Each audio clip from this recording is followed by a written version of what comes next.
नमस्ते friends. आज आपण अगदी झटपट कुकरमध्ये पावभाजी बनवतोय. खूप जास्त फापट पसारा न करता एकाच भांड्यामध्ये ही पावभाजी बनवून तयार होते. फक्त 5 मिनिटांमध्येच आपण ही पावभाजी तयार करून घेऊ शकतो. अगदी बाहेर हॉटेलमध्ये विकत मिळते ना, तशीच्या तशी सेम चवीची ही पावभाजी बनवून तयार होते. झटपट होणारी रेसिपी आहे, त्यामुळे तुम्हाला ही नक्कीच आवडणार आहे. येणाऱ्या या 31 डिसेंबरच्या पार्टीसाठी तुम्ही नक्कीच या पद्धतीने पावभाजी बनवू शकता. रेसिपी आवडली असेल तर नेहमीप्रमाणे व्हिडिओला एक लाईक नक्की करा. चला तर पटकन वेळ न घालवता रेसिपीला सुरुवात करूयात. कुकरमध्ये आपण पावभाजी बनवतो, तर त्यासाठी इथे आपल्याला एक कुकर लागणार आहे, जाड तळाचा असा. त्यामध्ये बटर घालून घ्यायचं. बटर करपू नये म्हणून लगेचच त्यामध्ये थोडंसं तेल घालायचं. पावभाजी बनवायची म्हणजे बटर आपल्याला हवंच, कारण बटरशिवाय पावभाजीला चवच नाही बघा. म्हणूनच अगदी भरपूर प्रमाणामध्ये आपल्याला इथे बटर वापरायचं आहे. 2 बारीक कट करून घेतलेले कांदे आपल्याला या कुकरमध्ये असे घालून घ्यायचे आहेत. गॅसची फ्लेम स्लोच ठेवायची. कांदा मऊ होईस तोपर्यंत आपल्याला 2 ते 3 मिनिटभर हा कांदा असा परतून घ्यायचा आहे. हलकासा रंग बदलल्यानंतर यामध्ये आपल्याला भरपूर आलं लसूण घालायचं आहे. यामध्ये मी हिरवी मिरचीसुद्धा वाटलेली आहे, त्यामुळे रंग असा दिसत आहे. आता आपल्याला या आलं लसणाचा कच्चा वास जाईपर्यंत परतून घ्यायचा आहे 1 ते 2 मिनिटभर. स्लो गॅसवरती आलं आणि लसूण परतून झाल्यानंतर यामध्ये काही पावडर मसाले घालायचे आहेत. तर 2 मोठे चमचे इथे मी पावभाजी मसाला घेतलेला आहे. 1 चमचा काश्मिरी लाल तिखट घ्यायचा आहे, ज्याने रंग खूप छान येतो. हळद घालायची आणि त्यानंतर इथे मीठही घालायचं आहे लगेचच. हे सर्व मसाले आपल्याला बटरवरती किंवा तेलामध्ये परतून घ्यायचे आहेत 1 ते 2 मिनिटं, म्हणजे भाजीला रंग खूप छान येतो. तुम्हाला जर का खूप जास्त कोरडे वाटत असतील मसाले, तर यामध्ये थोडंसं पाणी घालावं. त्यानंतर इथे मी 1 मोठा चमचा गरम मसाला घातलेला आहे. गरम मसाल्यामुळे सुद्धा पावभाजीला अगदी भन्नाट अशी चव येऊन जाते. एकदा नक्की ट्राय करा. त्यानंतर इथे भरपूर अशा भाज्या मी कट करून घेतलेल्या आहेत. तुमच्या आवडीनुसार तुम्ही इथे भाज्यांचं प्रमाण घेऊ शकता. वाटाणे, बटाटा, टोमॅटो, शिमला मिरची, बीटरूट थोडंसं घालायचं, त्याने रंग खूप छान येतो. गाजर घालायचं आहे, फ्लावर घालायचं आहे. बरेच जण पावभाजीमध्ये कोबीसुद्धा घालतात, तर तो तुम्हाला घालायचा असेल तर तुम्ही घालू शकता. तुमच्या आवडीप्रमाणे तुम्ही भाज्यांचं प्रमाणही कमी जास्त करू शकता. आता सर्वच भाज्या या कुकरमध्ये आपल्याला घालून घ्यायच्या आहेत. सध्या बाजारामध्ये भरपूर वाटाणा अवेलेबल आहे. वाटाण्याचा सीझन संपण्या अगोदर तुम्हीसुद्धा पावभाजी बनवली की नाही? बनवली नसेल तर नक्की या पद्धतीने बनवून पहा.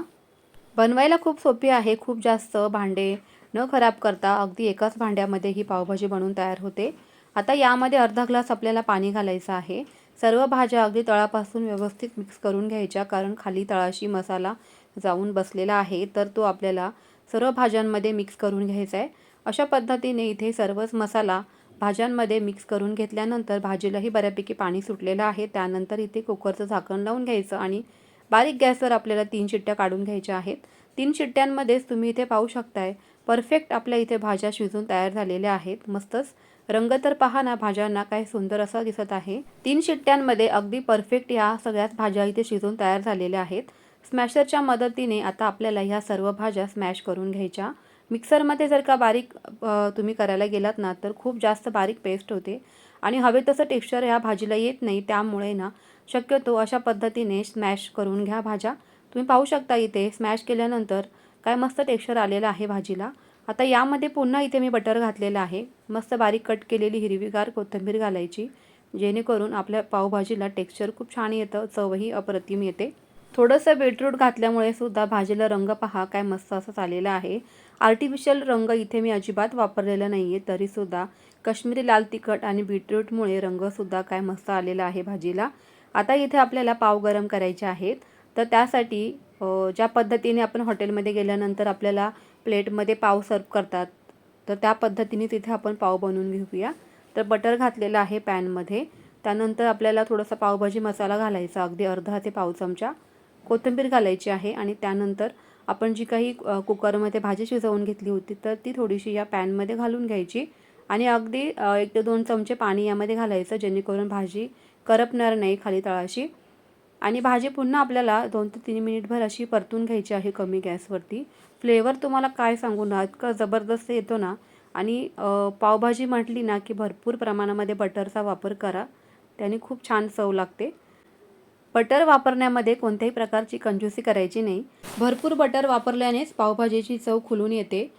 तर आता इथे हे पाव आपले मस्त असे भाजीमध्ये सुद्धा कोट करून झालेले आहेत. सर्व बाजूंनी भाजी अगदी व्यवस्थित लागली गेलेली आहे, त्यामुळे पावसुद्धा अगदी परफेक्ट इथे गरम झालेले आहेत. चला आता लगेच भाजी सर्वसुद्धा करून बघूयात. पावाला तुम्ही भाजी लागल्यामुळे टेक्स्चर पहा ना, पावाचं काय मस्त दिसत आहे.